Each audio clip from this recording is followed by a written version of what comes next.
한 시대를 풍미했던 김종필 전 국무총리가 실제로는 아주 곤궁한 삶을 살고 있다. 이런 내용이 저희가 단독으로 오늘 취재가 됐습니다. 얼마나 어려운 건지, 또 연금은 또 받고 있는 건지, 또 전직 대통령들과 비교해서는 어느 정도의 수입을 갖고 있는 건지, 이런 내용들을 오늘 저희가 자세히 풀어드리겠습니다. 자, 이남희 팀장. 네. 29만 원 월 받는다, 정부 지원금. 이 얘기가 제일 궁금할 텐데, 이 얘기는 조금 이후에 알아봐야 될 것 같고, 지금 상황이 얼마나 어려운 건지 좀 설명해 주시죠. 지금 김종필 전 총리가 굉장히 어려워서요. 주변 분들이 십시일반으로 돕고 있다. 이런 얘기까지 들리고 있습니다. 아니, 국회의원도 많이 하시고 총리도 지내신 분이 왜 이렇게 어려울까? 이해가 저도 좀 안 가는 부분이 있는데요. 박성훈 논설위원, 네. 뭐 예전에 청구동 자택도 여러 번 출입을 많이 하셨었는데 네. 국회의원을 9번이나 하시고 국무총리를 2번이나 지내셨는데 일반인 생각에는 연금도 많이 받을 것 같고 또 재산도 사실 남몰래 많이 가지고 계실 것 같은데 이렇게 공공하게 산다, 잘 이해가 안 되는데 어떻습니까? 그렇습니다. 저도 사실은 그 전에 이제 제가 기자 출입하기 전에 듣던 상상했던 그 JP의 그 댁과 또 생활 이런 것을 실제 제가 당을 출입하고 또 자민련 출입하고 청구동 자택을 출입하면서 굉장히 생각보다 다르다. 과거에 이른바 실력자의 그 재산이나 생활이 이런가라고 하는 것을 봤는데 많은 부분은 보면 아마도 과거에 그 흔했던 이른바 정치자금 이것은 본인이 그 어떤 이것을 재산으로 챙기기보다는 그 말하자면 융통을 시키는 그래서 당에 쓰고 또 의원들 출마할 때 보태주고 이런 형태로 쓰고 본인이 축적한 재산은 실제로 별로 없었던 것 같아요. 특히나 그 신군부한테 완전히 그때 재산을 이렇게 다 털렸죠. 털리고 나서 남아있는 청구동 자택 거의 이것이 현재 아마 유일한 재산인데 문제는 이것이 어떤 수입으로서의 그 소득은 별로 없는 상태. 그래서 상당히 곤궁해서 재작년에 그 운정회라고 이분의 아우를 딴 그 기념 그 모임을 만들 때 그 정치인들이 어떤 후원금을 좀 만들자 했는데 논의를 하다가 말았다고 합니다. 여러 가지 이분의 뜻과도 어긋나고 또 여러 가지 또 괜히 이 논란이 생기는 걸 원치 않는다. 그래서 포기했던 그런 전례가 있습니다. 그렇군요. 40년 동안 김 전 총리를 곁에서 모신 분이 있습니다. 그 모신 분이 지금 이 정도로 김종필 전 총리가 살고 있다. 삶이 이 정도로 어렵다 하고 이야기를 하고 있는데요. 제가 직접 인터뷰를 했는데요. 목소리를 한번 들어보시겠습니다. 예, 거기에 이자를 받아가지고 생활을 하는데, 그 받아가지고 살기가 힘든다 하고 그런 말씀이고, 또 뭐 집이야 있지만은 그 사모님 명의로 집이 돼 있어서 반은 상속세 뛴다 하니까 어려워요. 아, 그 청구동 자택은 가격이 어느 정도 하나요? 2년 40억 가까이 되는데 상속세가 50%는 없는다 그러고 50% 정도 나와요. 죽을 때까지 그 집은 지켜가지고 아들한테 물려줘야 안 되겠나. 그러니까 거기서 빼내가지고 생활할 수 있는 처지는 또 아니고 그리고 요새는 지난 1년 동안 사모님 지금 병원에 있고 하기 때문에 5, 6개월 동안 병원에 있었는 것도 상당히 나올 텐데 그것도 빼내가지고 갚아야 되겠다 뭐 그렇게 하고 있어요. 예, 자막 중에 성구동이라고 돼 있었는데 청구동입니다. 청구동. 자, 시청자 질문이 왔습니다. JP는 국무총리를 2번이나 했고 국회의원도 여러 번 했는데 공무원 연금과 18대 국회의원까지 월 120만 원 지급하는 국회의원 연금 수급 대상 아닌가요? 자, 그러니까 고정적인 수입이 있는 것 아니냐 이런 질문을 해오셨는데 박성훈 논설위원. 예, 그렇습니다. 연금 문제는 저희가 조금 이따 자세히 다룰 테고 이 국회의원까지 원래 120만 원씩 주는 게 있잖아요. 18대 국회의원. 있습니다. 그건 어떻게 된 건가요? 근데 이게 이제 올 1월부터 적용된 그 개정된 헌정의 육성법에 따르면 이른바 우리가 의원연금이라고 하는 국회의원을 지내면 120만 원씩 주는 이것의 대상을 한정을 했습니다. 좁혀서 국회의원 특권이 너무 지나치다. 이런 해서 뭐냐면 일정한 소득이나 부동산의 소유가 일정한 수준을 넘어서면 지급하지 않는 걸로. 그래서 아마도 김종필 전 총리의 경우는 청구동 자택이 아까 말씀드린 것처럼 한 40억 가액이 되는데 이 기준이면 그 부동산 기준으로 아마 배제 대상이 되지 않았나 싶습니다. 그렇군요. 그러니까 결국에는 이자로 지금 생활을 하고 계시는데 이자가 또 많이 내렸잖아요, 최근에. 그래서 이제 수익이 아무래도 좀 줄었고 청구동 주택이 지금 40억인데 이건 상속세를 내야 되는 거잖아요. 여상원 변호사님. 그러면 상속세 50% 내지 않나요? 지금 김종필 총리 소유 아닌가요? 아니 부인 명의로. 부인 명의로. 예. 예, 거기에 대해서 상속이 되죠. 예. 예, 상속이 되면 상속세 내야죠, 당연히. 그건 절반 내야 되잖아요. 예. 그러면 그 돈을 일단은 충당을 해야 되는 문제도 있고 굉장히 좀 어려운 상황이다. 그런데 왜 부인 명의를 해줬는지 잘 모르겠습니다. 예, 그거는 저희도 잘 모르겠는데요. 예, 나중에 한번 기회가 되면 저희가 김 전 총리께 한번 여쭤보도록 혹시 하겠습니다. 뭐 채무가 있어서 그 채무를 피하려고 하신가요? 설마요. 그렇게는 생각 안 되죠. 예. 예. 자, 일단 그 어려운 사정 얘기를 저희가 들어봤는데 김상윤 특보의 얘기가 좀 더 있습니다. 그 얘기를 또 마저 들어보겠습니다. 그러시면 연금은 나오는 게 없으신가요? 일체 연금은 안 나옵니다. 아, 왜 그런 거예요? 옛날에 국무총리 때 그때 그막 연금을 안 받고 일시금으로 받아가지고 다 그뭐 정치하다 보니 다 써버렸어요. 지금 국가에서부터 나오는 거는 중구에서 한 달에 3만 원씩인가 5만 원씩, 보훈처에서 24만 원인가 나오는 건 29만 원밖에 뿐이에요. 또 120만 석 주던 거 작년계부터는 못 받고. 지금 다른 분들 뭐 비서분들이나 이런 분들 월급을 주셔야 되잖아요. 그렇게 월급을 한 서너 사람 꼭 데리고 다니는 사람한테는 얼마씩 주는데 월급 주실 때마다 걱정을 해요. 저도 그래요. 그 월급을 받아주면서 이참 남한테 얘기도 못하고 죄송합니다 하고 하는 거죠. 한 달에 한 돈 1,000만 원 되지요. 그러면 그거는 어떻게 충당을 하시나요? 운정회나 이런 그것도 은행 매달 은행 이자 받아서 다 지불해서 사는 거죠. 그때 집에 있는 뭐 세이콤인가 뭐 그것도 지난달부터 그거 한 달에 12만 원인데 요새 내가 하다못해 구멍가게도 그 세이콤 다 놓고 하는데 그거를 철거합니까? 근데 내가 처음부터 정치를 중간에 그만뒀을 때 아예 그만두고 사업이나 뭐 하나 했으면 뭐 조그마한 빌딩이라도 하나 가지고 있어서 요새 그 뭐 월세를 받아가지고 살았으면 좋겠는데 그때 그 생각을 못했다. 상황 들어보니까 이제 자산이 없는 것은 아닌데 여러 가지로 운영하는 과정에서 현금 융통이 안 되는 그런 상황으로 보이는데 여상원 변호사. 근데 아마 품위 유지비가 많이 드셨겠죠. 전직 예. 총리까지 지내셨으니까. 그러니까 그런 것 같고. 집에 대해서는 아까 상속세 말씀하셨는데. 네. 아마 제가 생각에는 박영옥 여사한테 한 게 명의신탁 같습니다. 네. 일반적으로 부동산 실권리자 명의 등기라는 법률에서 일반적으로 명의신탁은 허용되지 않지만 부부 간에는 지금도 허용되고 있습니다. 네. 그냥 김종필 총리가 명의신탁 해지를 원인으로 그 부동산을 가져오면 상속세를 하나도 안 낼 수 있습니다. 그렇군요. 예.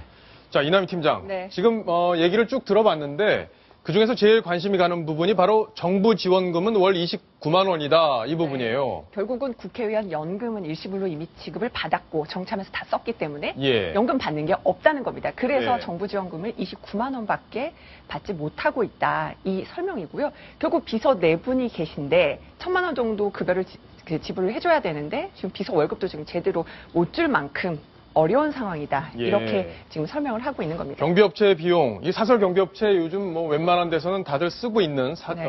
큰 자택에선 다 쓰고 있는데 매월 12만 원 정도 경비가 지출되는데 이것까지 해제하라고 하셨을 정도니까 네. 아무래도 좀 사정이 많이 어렵다 이렇게 봐야 되는데 자 연금과 관련해서는 조금 다른 내용이 있습니다. 연금은 지금 국회의원을 해가지고는 연금을 받을 수가 없거든요. 공무원을 20년간 해야 이 공무원 연금을 받을 수 있는데 제가 또 오늘 공무원연금관리공단에 전화를 해봤는데요. 김종필 전 총리가 연금을 어떻게 받았는지, 연금이 있는 건지 없는 건지 그 얘기를 직접 들어봤습니다. 이분이 공무원이 20년을 못했죠. 맨날 국회의원만 하시고. 국회의원은 공무원이 아니거든요. 그러니까는 이분은 공무원 연금을 받을 수 있는 조건 자체를 못 갖췄다. 이렇게 보시면 돼요. 그러면 이제 결론은 이제 연금이 없다. 이렇게도 보여지죠. 그때 당시 저기에서 이분이 뭐 2년을 채 안 재직을 하셨어요. 예, 그러면 돈 1,000만 원은 안 됐을 거로 보이는데요. 네. 대상이죠. 자, 그러니까 결국에는 박서원 논설위원 뭐 하실 말씀이 있으실 텐데 예, 그 결국에는 보니까 지금 공무원 기간을 재직 기간을 20년을 해야 되는데 그걸 네. 안 했기 때문에 네네. 지금 연금은 없다 네. 이런 설명인 거죠. 그런 것 같습니다. 특히 이제 구선의원을 지냈지만 예. 국회의원은 공무원 일반 공무원연금이 아니라 헌정의 육성법에 따른 아까 이른바 의원연금 대상입니다. 예. 120만 원인데 그 대상 지급 대상을 올 1월부터 시행된 개정법은 확 줄여놨습니다. 네. 네. 그러니까 이 120만 원도 못 받고 그렇습니다. 지금. 연금은 없으니까 안 되는데 예. 국무총리 끝나고 퇴직금 쪽으로 네. 1,000만 원 정도를 받은 거다. 네, 그렇습니다. 예. 네. 그러면 어떻게 생활을 할지 좀 답답한 그런 상황인데 아까 말씀하셨듯이 이제 상속세까지 또 내야 되는 그런 상황이 될 수 있고요. 자, 지금 자택에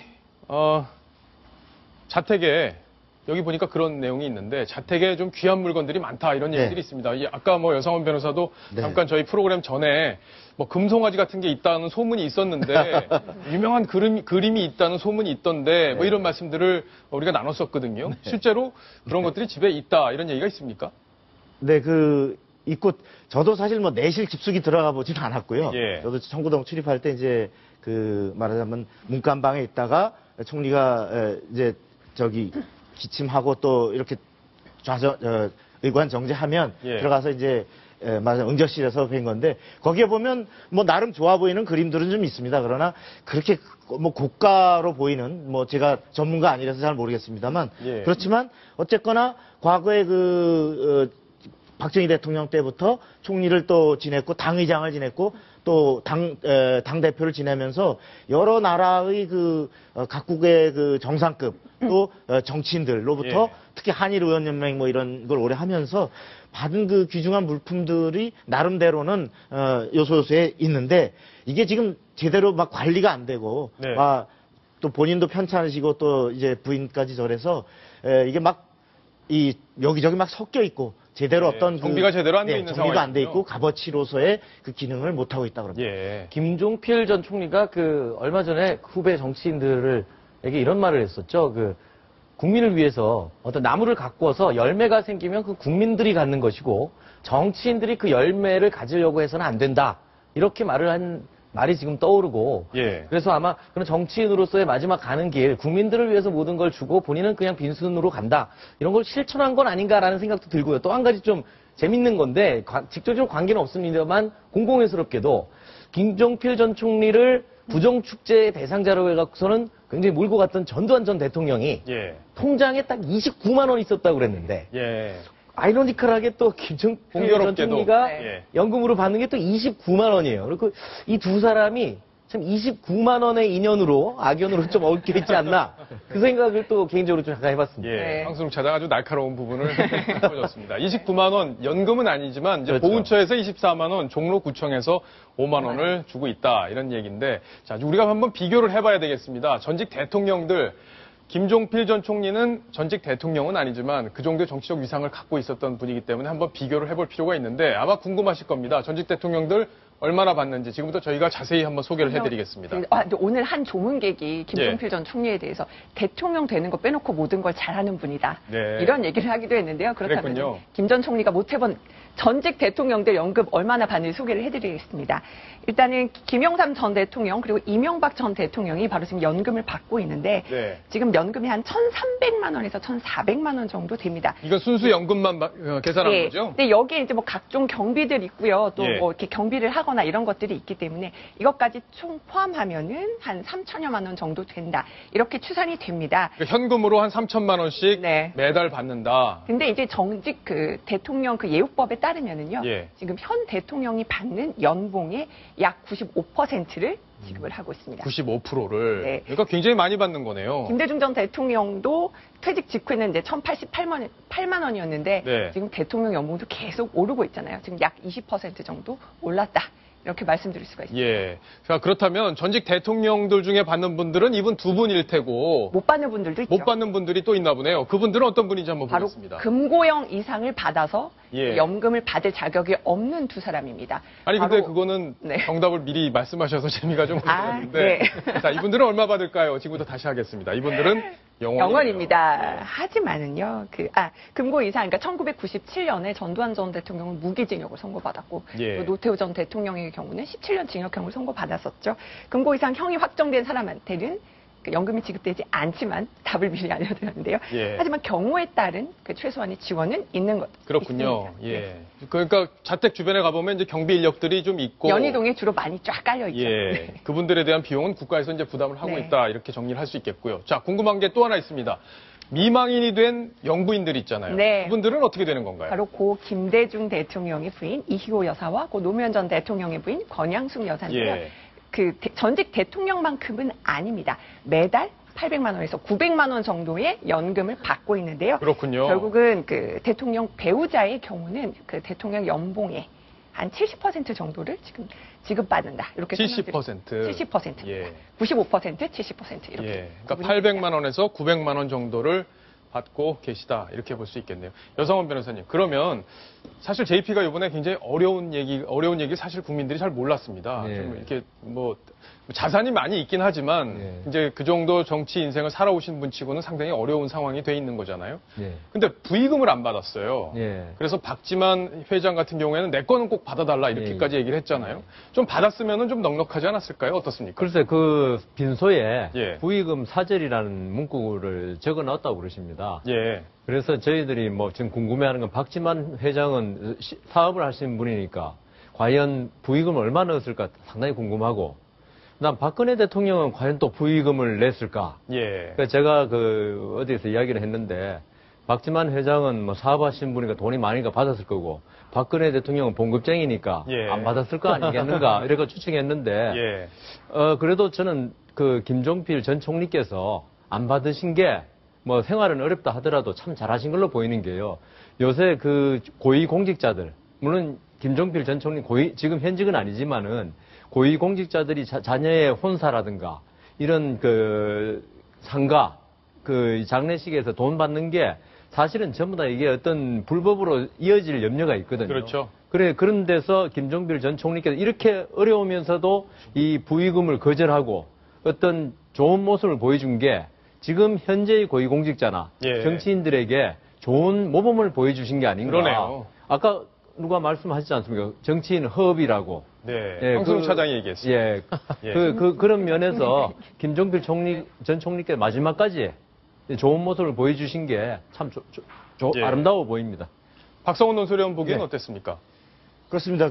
사실 김종필 두 번의 총리를 지내고 그 쟁쟁할 때 여당의 당의장, 그 다음에 또, 구선의원을 지내면서 사실 본인이 공천 줘서 국회의원 시켜준 사람, 장차관 시켜준 사람으로 따지면 정말 인산인해를 이루고, 이번에 그 조문 행렬도 정말 정파를 떠나서 아주 많이 왔습니다만, 이것을 아까도 얘기했듯이 정치는 허업이고 이것은 내가 그때 필요한 국가적 기능을 한 것이지 이것을 내가 그 대가를 바라고 챙겨갈 것은 아니다. 아마 그런 취지에서 이번에 조의금을 사절한 걸로 알고 있는데요. 그럼에도 불구하고 박정희 대통령의 이 영식인 그 박지만 회장이 예. 주는 것은 아마도 남다르게 박정희 대통령의 그 음덕으로 생각하고 받으신 게 아닌가 네. 그런 생각이 듭니다. 아마 그 액수는 저희도 당분간 취재는 어려울 걸로 이렇게 예상이 됩니다. 저희가 그 취재해서 알려드리겠다는 말씀은 못 드리겠네요.